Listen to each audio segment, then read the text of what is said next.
All right, welcome back, Chelsea fans, to another episode of the London is Blue podcast. Technical difficulties be damned, Matt. We got it done. This, of course, is a Matt Loss special, and we are back right before Chelsea's FA Cup semifinal on Saturday. We're going to talk about Chelsea's form, one Cole Palmer, of course, Chelsea's finances, perhaps a little stadium update, and much, much more. You guys know the drill on the CTAs, though. Thanks to the amazing community, you guys have done an incredible job, not only listening to these wonderful podcasts, but helping to spread the good word as well. If you are looking to be a part of that community, 5-star reviews, Apple Podcasts, Spotify, subscribe on YouTube, hit that little bell icon to get notified when we post these videos. You can see Matt in his wonderful sauna room behind you. Join the conversation on Discord, of course, and sign up for the London is Blue Dispatch, which comes out every Wednesday. We have upcoming episodes this week. Of course, you're going to get a City preview Friday, and then big Monday, we have Barcelona review from the Blue Royalty podcast on the women's side, and the City review both coming out on Monday. So get in where you fit in. But look, Matt, you're here. You're fresh off of your wonderful vacation. Got some island time in. Yes. What's going on with you, man? How's everything going? Yeah, good. I generally always take a week off at Easter. Kids are around, so I like to get away, get some sun, and get myself ready for the run-in. Usually, I mean, there's a fair bit going on with Chelsea for this run-in. I've been used in previous years for the run-in to be kind of much bigger than it maybe has been last year and this year, although I'm sure there'll be lots of news. But yeah, good. Looking forward to the last few weeks of the season, both from professional point of view and just as a sort of football fan as well. Well, I think first and foremost, we'll address the elephant in the room. Were you the journalist, Matt, that Poch got super fired up at and got apparently kicked out of the press room and all this sort of stuff? We're, of course, kidding. You address this on Twitter, but was this you? Address it. So, and the best bit about this, I'm not going to name who it was because I don't think I should do that. But the best bit about this was pretty widely circulated at this point. But yeah, you can say it. I just don't want to say it. Anybody who's been within, I don't know, 5 miles of Stamford Bridge over the last 20 years would not fail to recognise that voice. Let's just put it that way. It's a pretty famous Stamford Bridge voice. So anyone on Twitter who thought it was me is either having some fun at my expense, which, if they want to do that, they can. And if not, then it's a good way of saying, here's me telling you I've never been to Stamford Bridge, because you would know that voice pretty easily. But yeah, I was nothing to do with it. I was over the other side of the room. It took me by surprise. These things occasionally happen. These things do occasionally happen. I'm quite interested. If you are interested, I'm quite interested to get into the nuts and bolts of why maybe Pochettino was a little bit upset and how these things play out, because I do think that people don't always kind of appreciate what goes on in these things. Yeah, of course. I think let's talk about the dynamics of the presser. You and I were chatting about that on WhatsApp a little bit before we started here. I mean, I would have thought that post-match presser would have been more joyous than it maybe was. I think there was a lot of focus on an incident, of course, that we'll talk about here in a second. But like, what happened there? Because the incident aside, wonderful team performance, wonderful individual performances. You walk in there and you get kind of a salty, sour taste in your mouth, from the line of questioning. Poch is upset. Like, talk us through this. Yeah. So what I should say is night matches are different to other matches because everybody, even for websites, everybody's deadline is tougher. You've got to get it out quicker. You've got less time. You've even just got less time physically in the press room. You get kicked out the press room. You can't just sit in the press room for as long as you want. So all this is in your head. 8:00 kickoff in the UK. And Pochettino obviously has to do all of his broadcast stuff first. And because it's a televised game, there's loads of broadcast. It's not just on Sky. It's on what you guys watch it on and what everyone around the world watches on. So he probably does about at least four interviews before he even comes in the press conference. So by the time he comes to the press conference, I would say it was getting on towards 11 p.m. Now, for my website and my newspaper, I have to file what we call the news story, which is where we use the quotes, not the match report, by 11:15 p.m. And you're going to probably get kicked out of the press room by about 11:30 p.m. anyway. So when the manager comes in and you're getting close to 11 p.m., you've really not got a lot of time.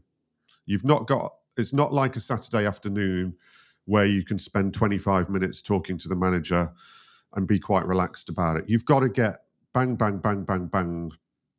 Otherwise, you're just not doing your job. The people who pay you, you're not doing your job for them. Might please people on Twitter, might please fans more, but the reason we're all there, we wouldn't be doing our jobs. Now, the other thing about this is, from a personal perspective, I went into that press conference thinking, right, we'll probably butter him up with a couple of questions about Cole Palmer, about the 6-0 win, some nice questions. And then towards the end, we'll say, okay, and there was this incident, what do you think? The thing is we all sat in the press room and we got to watch at least 2 of his TV press conferences, because they have TV press conferences on. And he was so strong in the TV press conferences on the penalty incident. It was, yeah.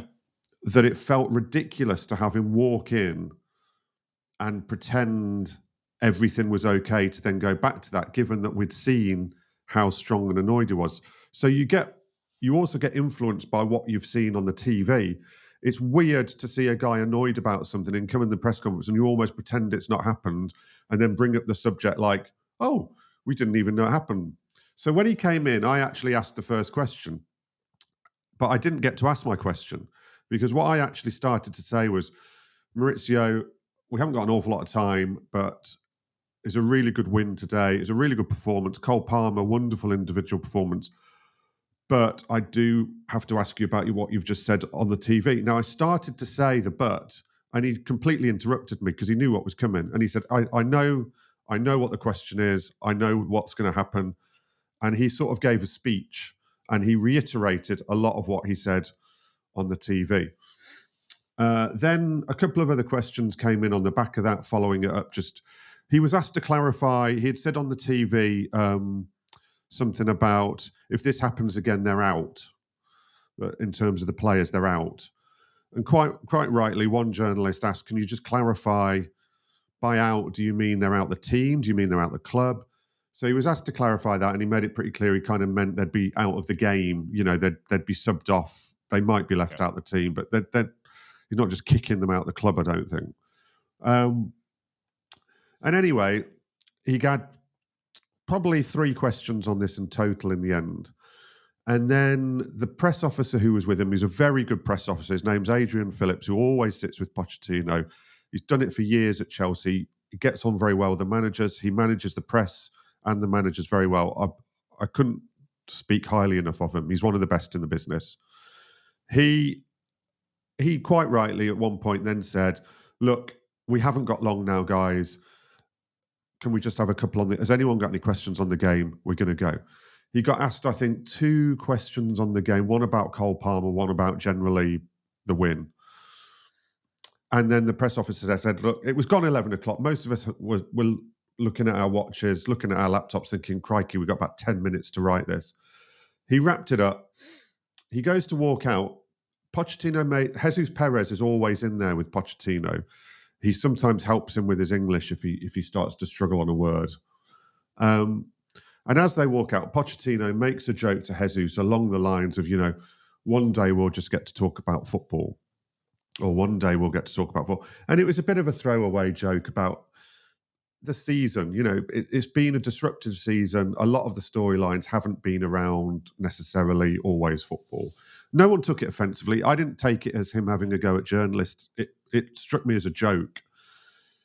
That was at which point one journalist, I think, got the wrong end of the stick slightly and thought that Poch was actually having a go at journalists for not asking any questions about football. I don't think he was doing that, but I don't know for certain, but that was my reading of it. That's when the shouting happened, and that's when someone decided to shout that, they felt there could have been opportunity given for more football questions at the end. But look, I thought the Chelsea press officer did a very good job with that press conference. I thought Pochettino was very honest. I think Pochettino gets that we're under immense time pressure when we go into those evenings. He's done millions of them at Tottenham. He's done millions of them at Chelsea now. He knows we're under immense time pressure. We can't mess about. We can't have lovely chats about tactics. Nobody's got the time. And that was it.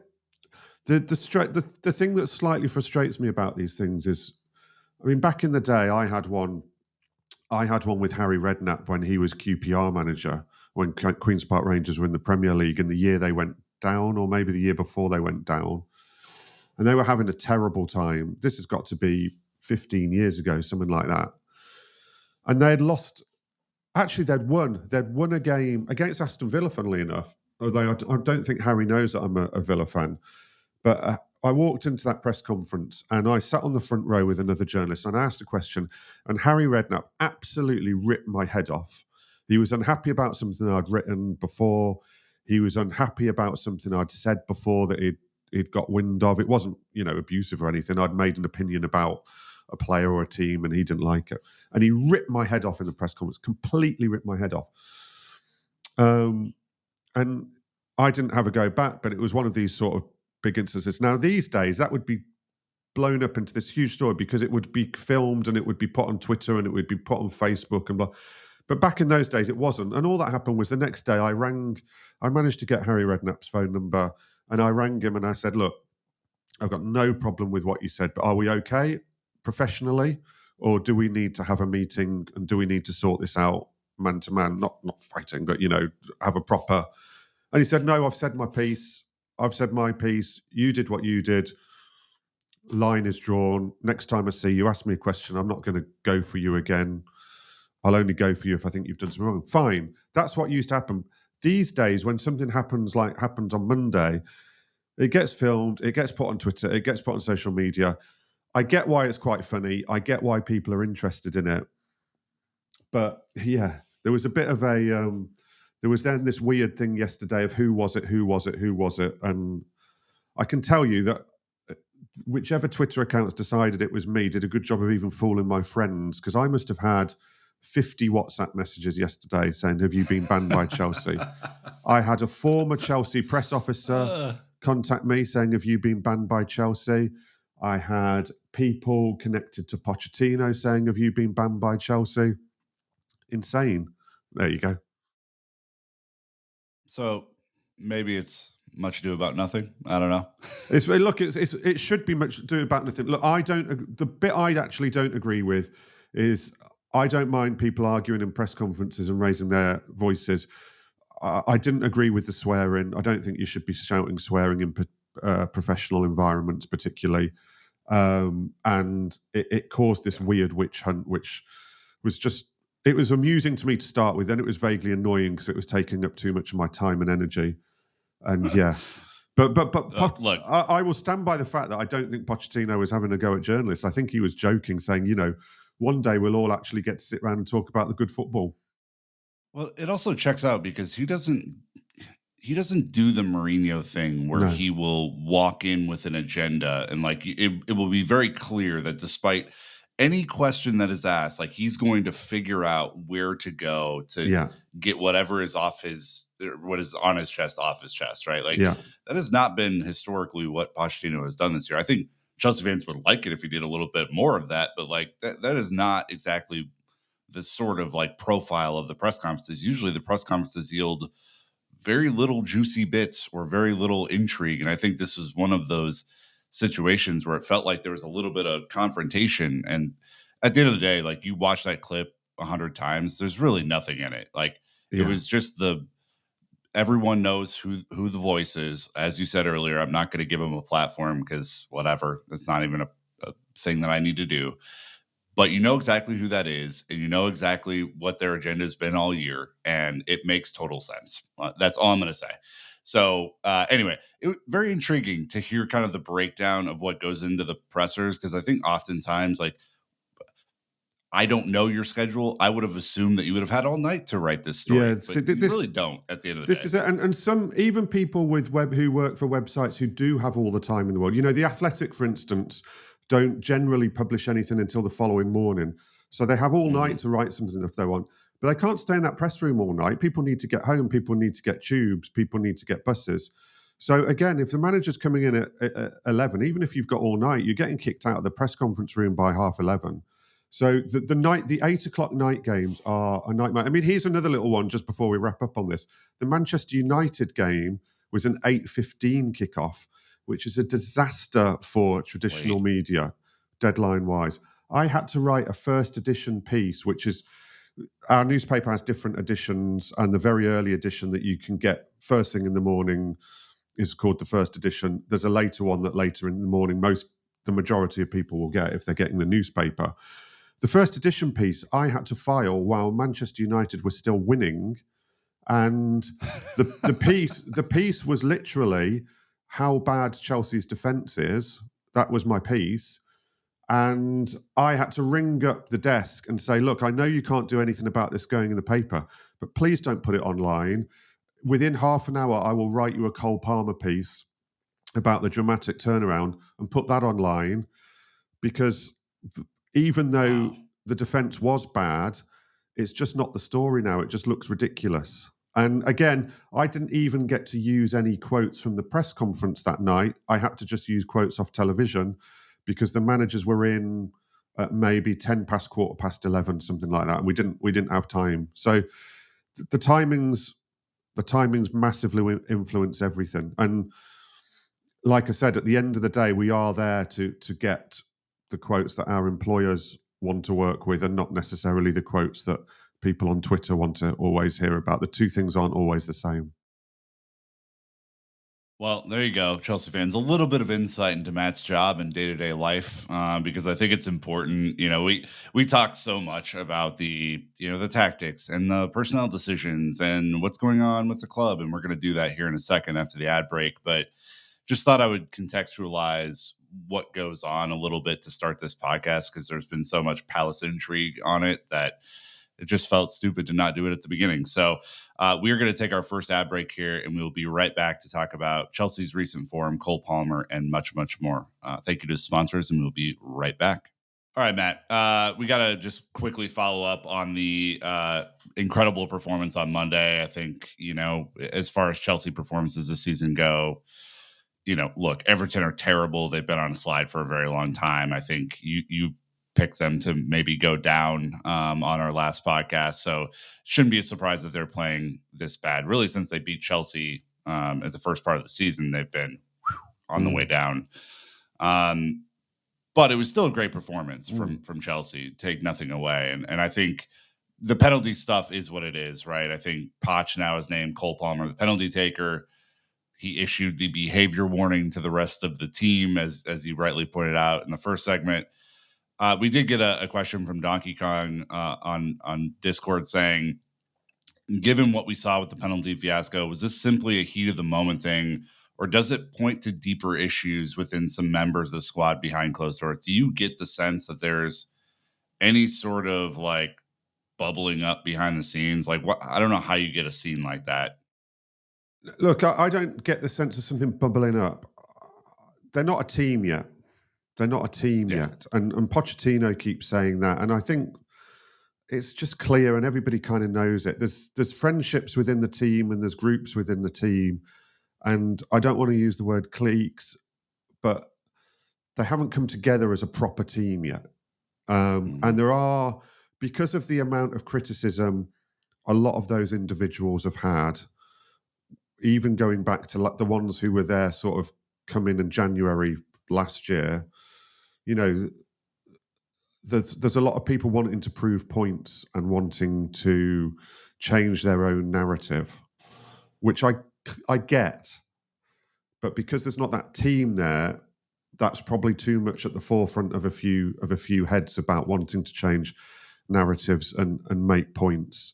And I think that's probably part of what happened with the penalty. I mean, I wrote a piece about Nicholas Jackson and, about his part in it yesterday. And look, he should put the team first, but I also get why a striker wants to boost his numbers. And I do think from Nicholas Jackson's point of view is he came in at the point when he saw Noni had taken the ball, and I think he wanted to take it over Noni. I'm not saying that's right. Noni scored 2 penalties actually this season. Maybe Noni would be a better number 2 penalty taker. But it seemed to me Nicholas Jackson wanted to take it over Noni. He let his frustration out right at the end, which really let him down when he gave Cole a little shove when he took the ball. I don't know why he did that. And I think he would accept from what people I'm talking to, that was completely out of order.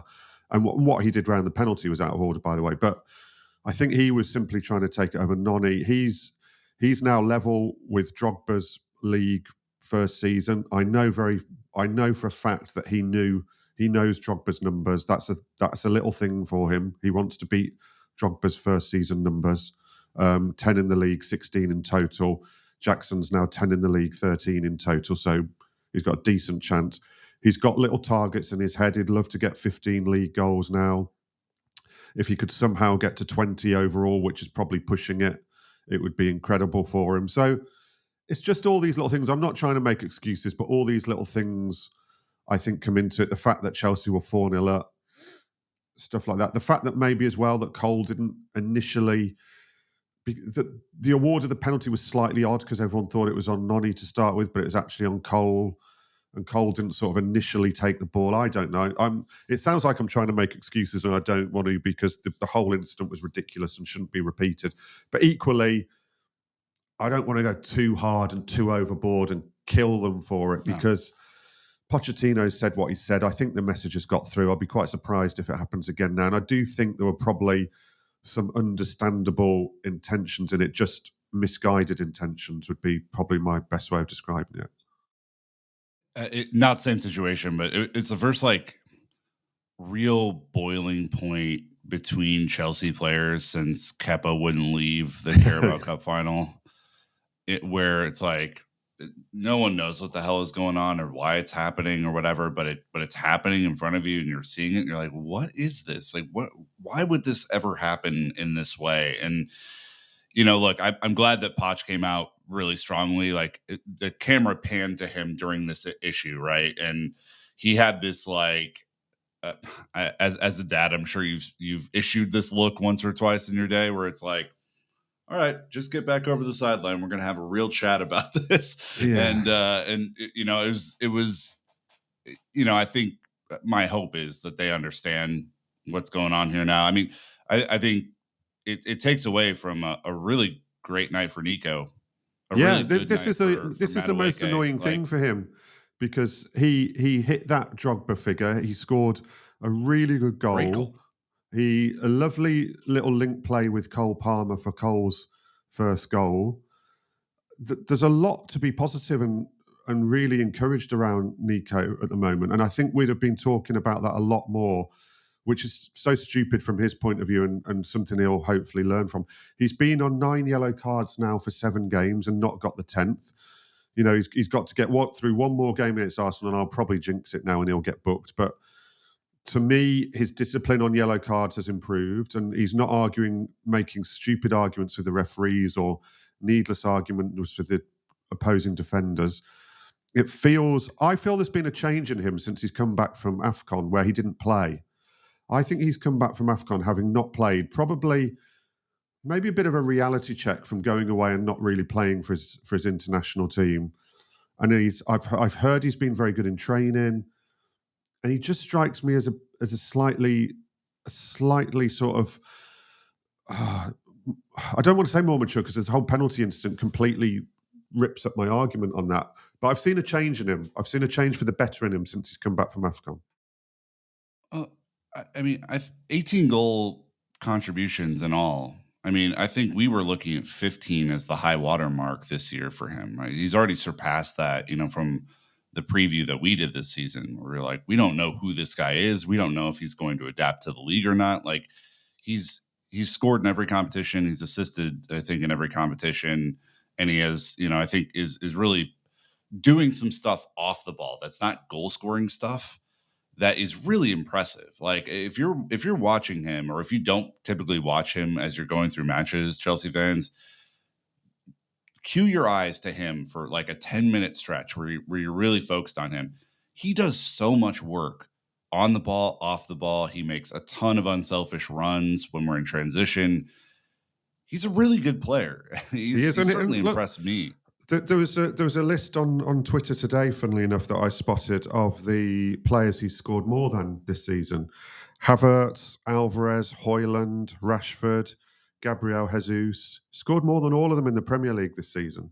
That's a good list. Yeah. That's a good list. And if Cole wasn't doing what Cole's doing, we'd be talking about Nicholas Jackson's first season a lot more at the moment, I think. The other point I want to make about Nicholas Jackson, he stayed fit. He stayed fit. Yes. That's big. Well, and in a season where nobody stayed fit, This and is we it. have exactly one healthy striker right now, it's critical. I mean, he's staying fit while doing a ton of hard work. It's like Yeah. him and Gallagher are two guys who are just putting in some incredibly hard yards every Yeah. single game, and they're coming out the other side still fit. Yeah. Yeah, and So- it's a big thing. And I know he didn't play at AFCON, but he still went to AFCON. The training's different at AFCON. It's physical journeys.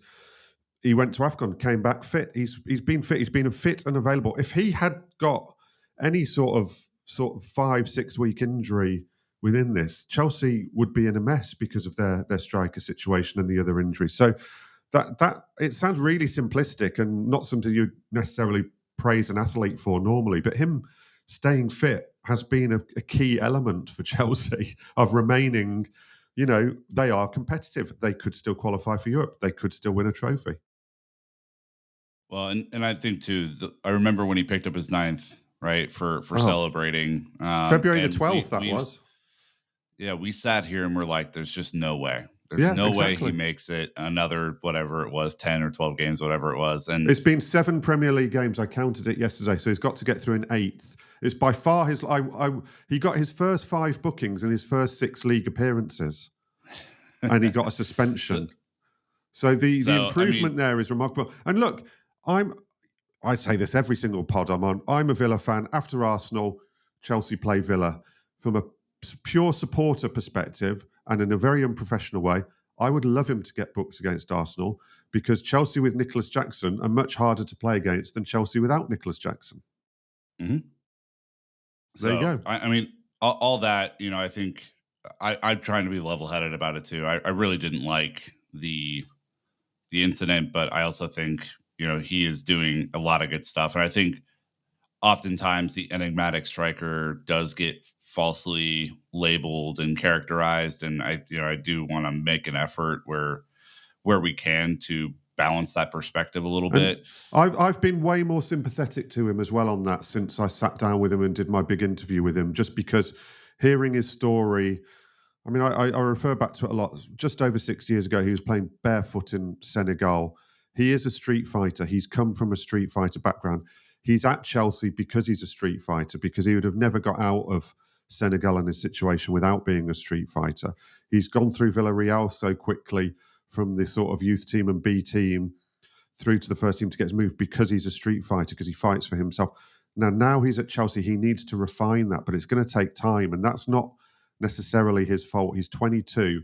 And like I say, sitting down and listening to him, I've probably spent over an hour with him. I've been far more sympathetic to his attitude than I was before then. And remember, in the summer, I massively questioned the signing of Nicholas Jackson. And I've been proven wrong on it because I think he's been a good signing, and I think he's provided very good value for money at the fee they got him for. And I think he will get better. I think he's shown signs that he can get better and better. I think he will be a very, very good striker. Yeah, 100%. Quickly on Cole Palmer, because there's been enough written about it, for days. But I mean, what a player. I think it's elegance, it's dynamism, it's effort. I think all of these things are kind of combined into this guy who is now tied with Erling Haaland for the Golden Boot race, which I don't expect him to finish above Haaland. I expect City to go on a tear here and really put the league away. But at the same time, for it even to be a discussion in mid-April, who's going to win the Golden Boot? Is it going to be Cole Palmer or Erling Haaland? Is extraordinary. I mean, it really is extraordinary. And you have to put it into the And context of the team that Cole's been playing in. You know, Haaland plays in a City team that wins 99.9% of its games, that creates 100 chances a game, that has probably 70+% possession in every single game they play. Palmer's been playing in a very different team. I know they've started scoring goals in the sort of second half of the season. First half of the season, they weren't scoring many goals. The amount of ball they have is quite high, but nowhere near as high as Man City. They're obviously not winning every week. He's had different challenges to overcome within the sort of context of the team challenges. So when you put it all in, like, it's phenomenal. And, you know, the last player I used to feel really privileged to go and obviously just excited and super privileged to just go and watch was obviously Eden Hazard. You know, I used to turn up at Chelsea just thinking, I'm one of the luckiest guys alive. My job is watching Eden Hazard every other week. And what's he going to do today? Exactly that. And Cole's got a similar feel about him. You turn up privileged to watch him. You turn up thinking, oh my God, what's he going to do today? You sit down in the Everton match and he scores the first goal and you just think, wow. And then that lob for the hat-trick goal, you're just like, you know, so lucky to just be sat here watching it. And it's really nice, really, like I said, I'm privileged to do it. And he's got that. Don't get me wrong, you know, there's obviously like Kante, phenomenal player. I felt privileged to watch him, but it's a different kind of privilege. It's not that quite that same wow factor. Eden was the last one, and Palmer is well on his way. And I've got that similar feeling about turning up to watch Chelsea, to watch him. And I can't wait to watch him at Wembley on Saturday. I can't wait to see if he's got something ready for us, a Wembley moment for us. I'd love to see that. I mean, just a quick stat check here: 29 league goal contributions, 20 of those goals, 9 assists, 37 in all competitions, I should say. We have a question from Josh Rabideau. Is with Palmer already? He's already said that Palmer's going to win Young Player of the Season. I think it's a relatively safe bet on that one. Do you think that he has Player of the Season potential here? I think he has. The thing. So right, in terms of the Football Writers Player of the Year, which is, there's 2 Player of the Year awards. One's the PFA, the footballers, and one's the Football Writers, which tends to just get called the Player of the Year. We got our voting slips about 2 weeks ago. The deadline hasn't passed yet, so not everyone will have voted yet. 2 weeks ago, I made Ollie Watkins my Player of the Year. Everyone will say I'm biased, fine, whatever. But 10 assists, I think at the time he was on about 17 Premier League goals, about 5 European goals. I knew that when I voted for Ollie Watkins isn't going to win it, because Villa aren't going to win the league. Villa aren't going to win the Champions League. And traditionally, not all the time, but traditionally, the winner ends up from a team that either finishes first or second in the league or wins the Champions League. And the fact, I think, that Manchester City haven't lost a game with Rodri playing, I will be pretty surprised if it's not Rodri who wins the award this year. But Cole, if I hadn't Foden, voted, huh? Sorry, not Foden. I've heard Foden kind of. Foden will get a lot of votes. My tip, if there was a betting process on it, which I wouldn't be allowed to be involved in, my tip would be that I think Rodri will win it. For the reason I say that City haven't lost a game with him playing in, and I think they will go on and win the league.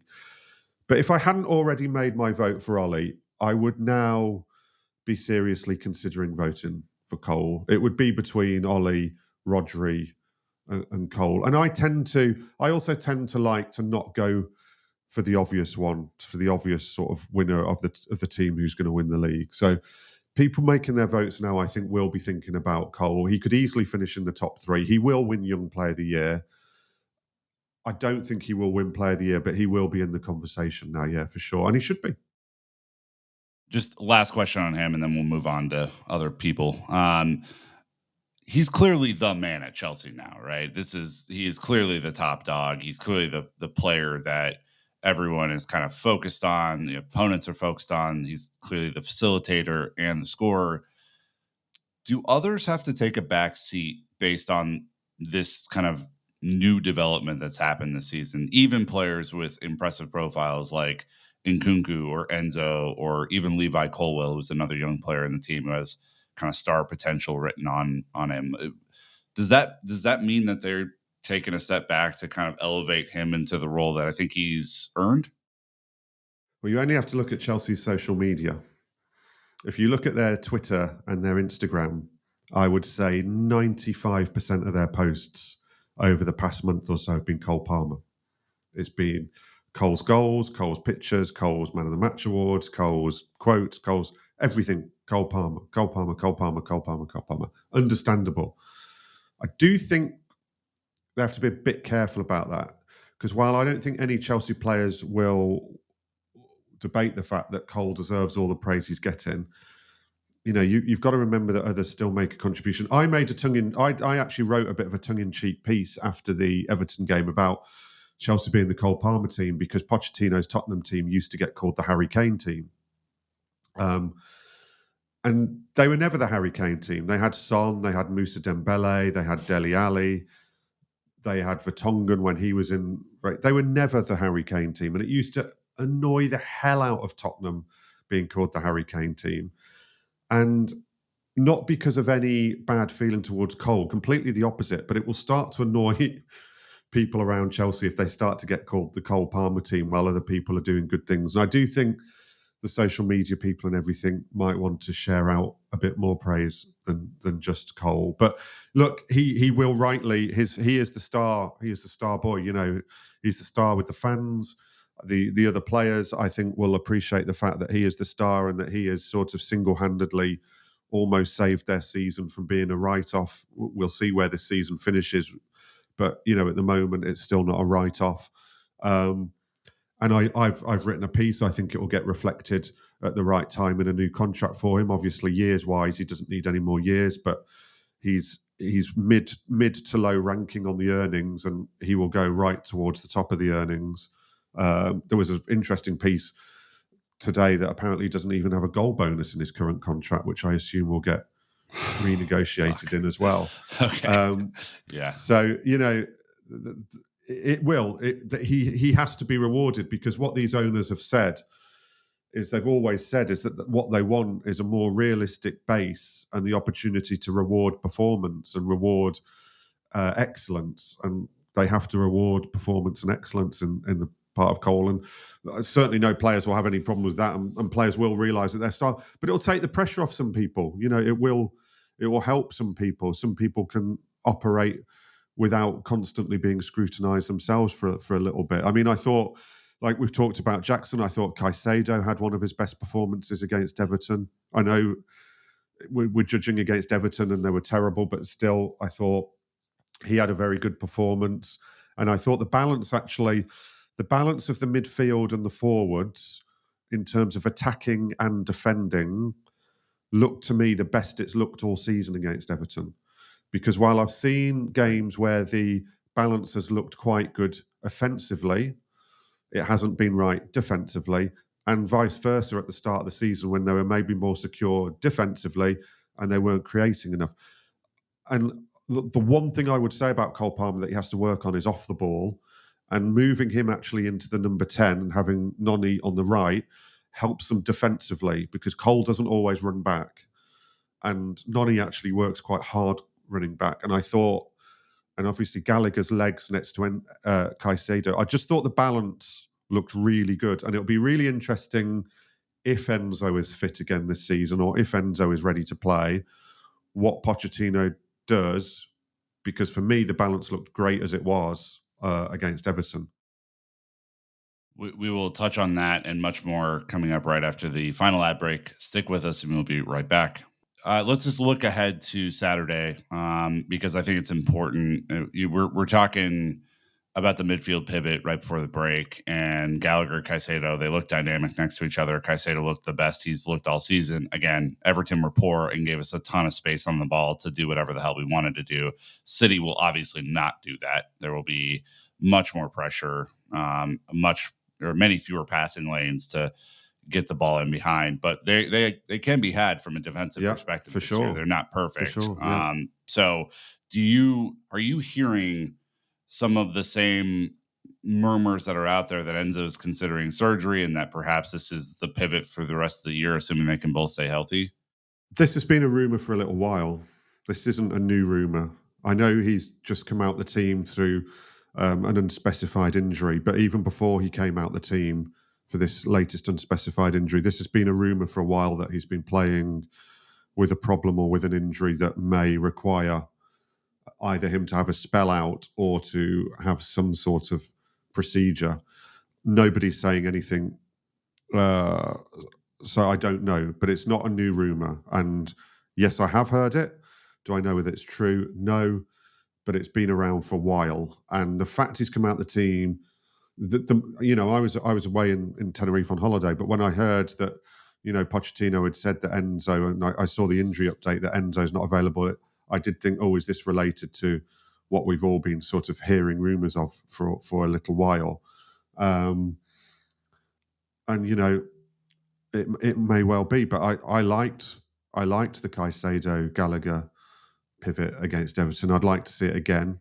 There's nothing against Enzo, not to say Enzo can't be a good pivot with anybody, but I just thought that Caicedo looked more comfortable. I don't know whether it's the energy that Gallagher gives around him and the fact that he can cover all over the place and he can drop in and cover and help the space between the midfield and the fullback, and he can stay closer to him. And I don't know, but Caicedo just looked way more comfortable and confident for some reason. Might be nothing to do with Gallagher, but it from an outside perspective, it seemed to be linked. Just a quick touch for something that happened on Monday. Alfie Gilchrist gets a goal. Celebration is probably the best I've seen in some time. Obviously, just rewarded with a new contract. There's some cynicism around that, but we got a question from Moonrunner here. He said, "Who will be the next academy player to make some impact?" It was great to see Gilchrist score. Any thoughts? Oh, that is a tough question.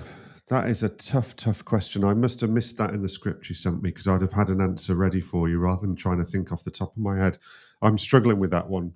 We're going to talk next week. Maybe noodle on it. Maybe let's noodle on it. But on Gilchrist, Gilchrist will be interesting because Gilchrist probably should go out on loan next season if he can get a good Premier League loan. But again, you kind of also want him around the team because he's got that he clearly feels the club and loves the club and got a connection with the fans. So you also don't want to give that up. I mean, I think he'd have jumped into the fans if he could have done. I think he'd have been in with the fans celebrating. If you're right. He got as close. He got as close as he could. It was a fantastic moment. And I don't want to be cynical on the contract because I just don't feel it's fair on the lad. The lad has deserved a contract, whether it be a 1 year, a 5 year, or what year. He's deserved that reward he's got. And that's why I don't want to be cynical about it because it's not fair on him. All right, so let's take a look at just the league stuff really quick because I want to get to some of the financial stuff and the stadium stuff, and I think that's really important. 3 points off of sixth, Newcastle on 50, plus 17 goal diff. Man United on 50, -1 goal diff. West Ham on 48 points, -6 goal diff. We're right behind. Arsenal away, Villa away, Tottenham, West Ham, Forest, Brighton, Bournemouth. The Opta simulator has Chelsea finishing in 9th with a 38% chance of finishing 8th and a 25% chance roughly of finishing 7th. Where do Chelsea finish in this league season with that fixture run, which isn't the easiest, to be fair? Yeah, but the fixture runs at this time of the season mean nothing. We saw at the weekend, Villa beat Arsenal, Tottenham get thrashed at Newcastle, Liverpool lose at home to Crystal Palace. Looking at the fixture list and predicting, and by the way, with Villa where they are, I've been guilty of trying to do this myself, but it's absolutely pointless because the pressures of what people are going for completely change the shape of games. You've got clubs competing in the last parts of Europe, which change the dynamics of games. You've got where people just play. You know, Chelsea have actually got quite a difficult run now, and just in the volume of games, they go Sunday, Tuesday, Saturday. Saturday, Tuesday, Saturday, which is not that hard because they've been used to doing that for years when they played in Europe. But it's quite unusual for what they've had to do this season, particularly with all their injuries. So I wouldn't judge it on the fixture list. I just think Chelsea, I know they had the draws with Sheffield United and Burnley, but I do think generally Chelsea have shown signs of finishing the season quite strongly and quite well, particularly at home. They haven't lost at home now for a very long time. I think they'll finish 7th. I'm going to go 7th. I'm going to completely Opta probably give that, what did you say, 20% chance or something, but the Opta thing changes wildly every week depending on basically the last set of results. So I don't really pay that too much attention. I think they'll finish 7th. I think they'll finish okay. They've got a lot of games in hand, and 7th might get them into a Europa Conference League. Whether they want to take that place, who knows? Techie Tiger does ask, dearest Matt, what are your thoughts now on the title race? You previously predicted, I think, Arsenal to maybe do it, I did predict Arsenal. I had a feeling for Arsenal. I don't see City giving it up with a 2-point lead at this time. No, I just don't see it. So yeah. Yep. All right. Well, that's kind of where we are today. I think I'd want to spend the last 10, 15 minutes here on a couple of things that have happened in the last week or two. First off, Chelsea's finances were released on a Saturday. In the US, we call that taking out the trash because no one's going to read it. But they were wrong because everybody fucking read it. And look, there's a lot of highlights here. I would encourage you, and we're hopefully going to, kind of talk football finance with an expert at some point in the next couple of weeks because, I'd love to better understand this stuff just as much as everyone else. But Swiss Ramble has a great article on his Substack about this. So I would go get that into you. But some highlights, essentially. Pre-tax loss year over year went from 121 million loss to 90 million loss. There are, of course, some reasons for that, but still 90 million loss. Operating loss is not great. Revenues did increase, and that largely is from player sales and commercial increases. Still not great. Obviously, if you're at an operating loss of 90 million, that's still a pretty decent bit here. Investment in the squad went up massively, as you might expect. There was a hotel sale that people are up in arms about. Mount, Hall, potentially Matson, and others will count on next year's books, not this year's books. There were some rumors that Mount was on this accounting cycle. He's actually on the next accounting cycle, which is great for book reasons. And the one that got me, Matt, agent fees. Holy shit, are agent fees back and in vogue at Chelsea. There's, I think, £75.1 million on agent fees alone in this season. What were your takeaways from the books? Because we've been waiting for this for some time. We've been waiting to see how bad the PSR situation was going to be and how much work Chelsea would have to do to get back into compliance. They maintain at the board level that they are in compliance and that they have a plan to stay in compliance for the foreseeable future. Additionally, there are likely going to be rule changes this summer that will not impact the current year's stature, but might impact future accounting cycles and stuff. What does this all mean to you? Kind of give us a wrap on this. So my takeaway from it is, without getting particularly technical, is everything points towards the fact that they are sailing extremely close to the wind, because everything you read within the accounts tells you that they're having to find tricks and loopholes, not breaking any rules, not doing anything wrong, but they're having to be as clever as they possibly can. I think that's probably the best way to put it, rather than tricks and loopholes, actually, to be as clever as they possibly can to satisfy the rules. The hotels are clearly to satisfy the rules. They've sold the hotels back to themselves it's clever. You know, some people don't like it particularly and think it's against the spirit of the rules, but it's clever. You're allowed to do it. It's not broken any rules. And it's pretty much, looking at the numbers, it's pretty much saved them on the PSR for that year, the hotels have. And makes you think as well what they can do from that perspective in the future. The agent fees is separate to the accounts, but I found it interesting within the agent fees that it also revealed that they'd extended Enzo and Mudrych's, they'd taken up the extensions on Enzo and Mudrych's contracts by the year. Again, that speaks to me about some sort of PSR gain, whether it's over amortization or a spread of money. Again, makes me think they must be sailing very, very close to the wind.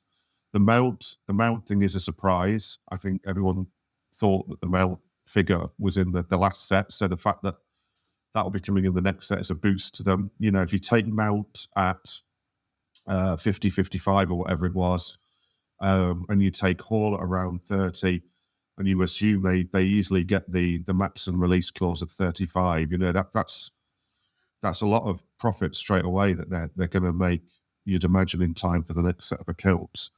But I do think they're going to do the land trick again if they can do it. And whether that's to sell Cobham back to themselves, because they're obviously going to upgrade Cobham, and that might allow them to sell that to their property arm that they've, Blueco Properties, I think it's called, that they've set up, or whether there's some other land somewhere. What we should say is the hotels seem to still be going through a fair market value process, which could change the landscape massively, because there was a note on the fact that there could be a material change to the accounts once a fair market value assessment has been made on the hotels.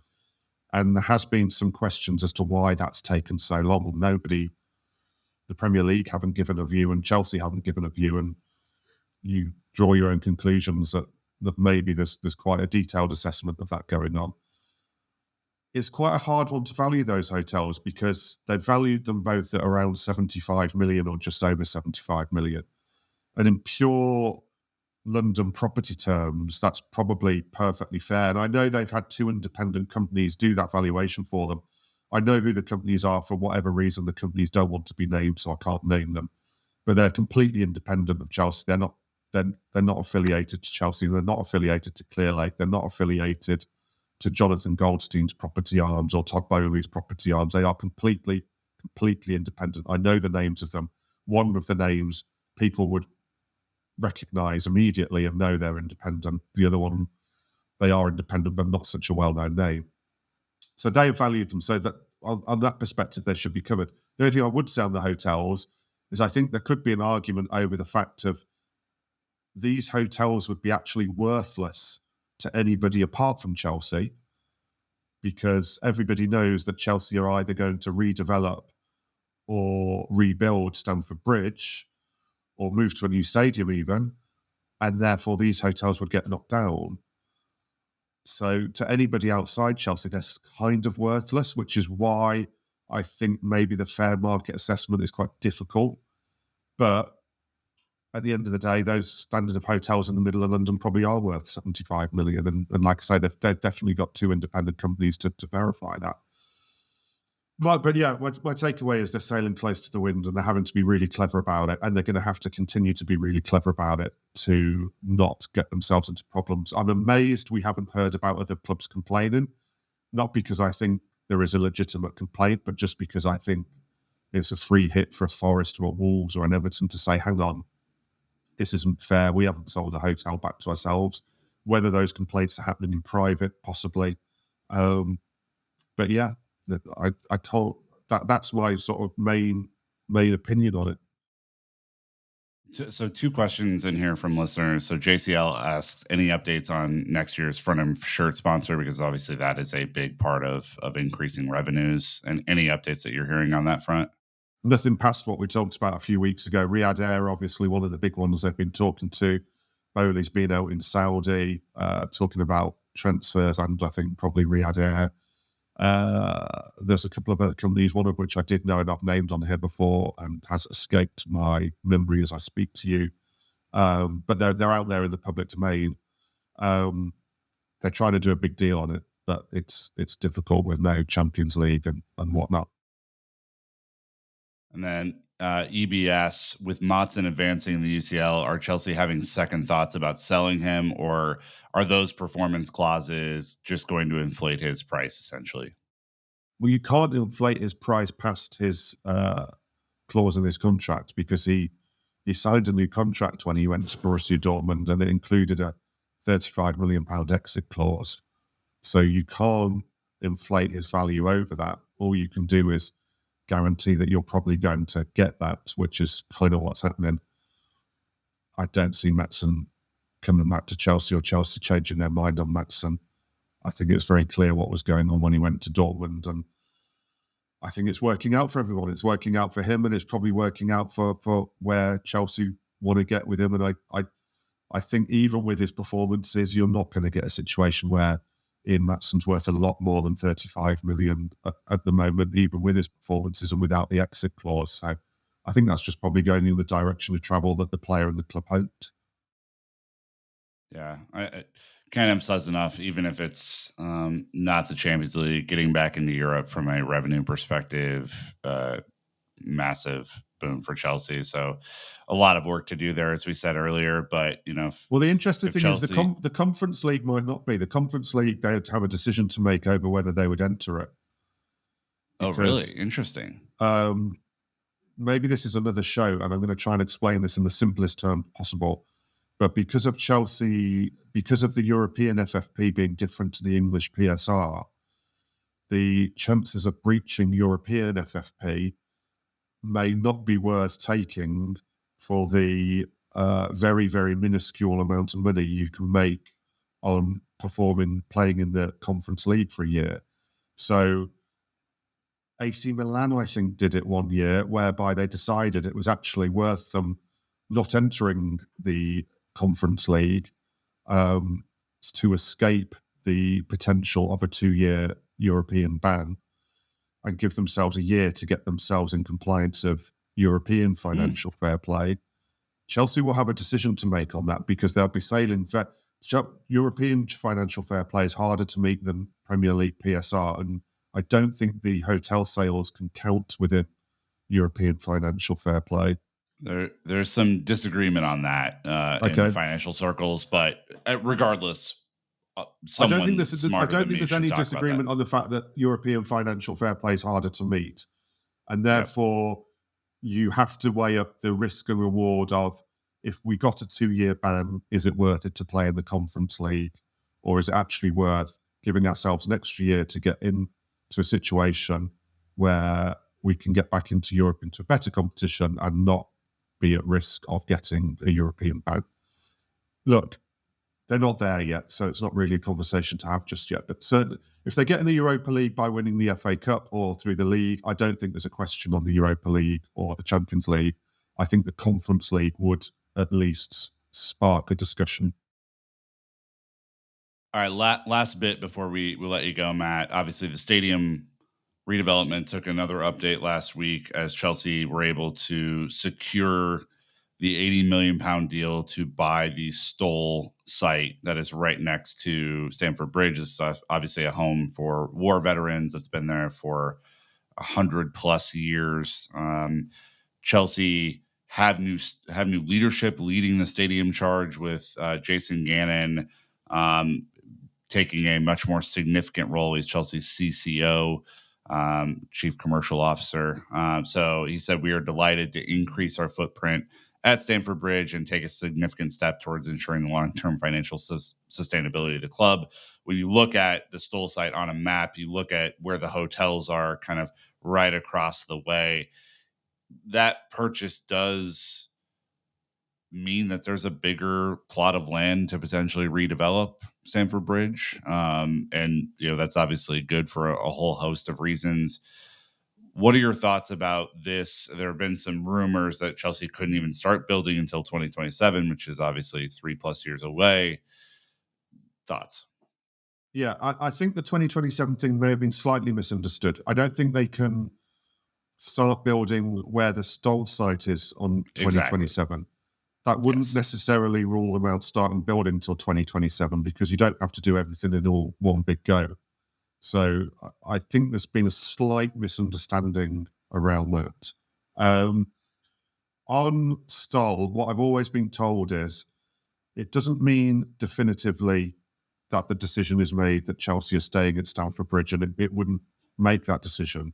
But without the Stoll land, I don't think Chelsea could have stayed at Stamford Bridge realistically, had they have not secured that site. Because what that site allows them to do if they do decide to stay at Stamford Bridge, which I still think is the most likely scenario, is that they can either create a much wider entrance into a new stadium on the same site, a rebuilt Stamford Bridge. And that's what they want. Because if you look at the American stadiums and the stadiums that Gannon's been involved in, they have these vast, better than me, that I'm preaching to the converted here, you should be preaching to me. They have these vast entrances with all kinds of fan park stuff going on in them. And if they do rebuild at Stamford Bridge, that's what they will want. And they can't. It was very difficult to do that on the original footprint without Stoll. So the entrance would move slightly and that whole area would be opened up. That's what I've been told. Secondly, it also allows for more potential office space, which I think is fairly key to them as well. So I always had it described to me that without the Stoll land, it would have caused them a massive problem for staying at Stamford Bridge and being able to do anywhere near what they would want to do. So it does increase the chance. It doesn't necessarily mean they definitely do, because what they could potentially do as well is if they came to a conclusion to move to a new site, a new stadium, the Stoll area could still be used for offices because they need a lot of office space. They don't have a lot of office space, and that could still be used as club office space, even if their stadium ended up being elsewhere. So it doesn't guarantee that they stay at Stamford Bridge, but it certainly massively helps them stay at Stamford Bridge. And I do think that is the most likely scenario still, even though information-wise, it has gone so quiet and so dry. But I think they went back to stage one. The minute Jason Gannon came in and the minute Chris Jurasek took over the project as well in his role, it took it back to stage one. It took it right back to the start. So they'd made quite a lot of progress for about almost a year, and they took it back to the start. Why did the leadership have to change? Were the other folks involved not making enough progress, or was it just simply that there was a reorg? I don't know. I don't think they were not making enough progress because, for instance, I know that the Stoll purchase was done purely by Jonathan Goldstein.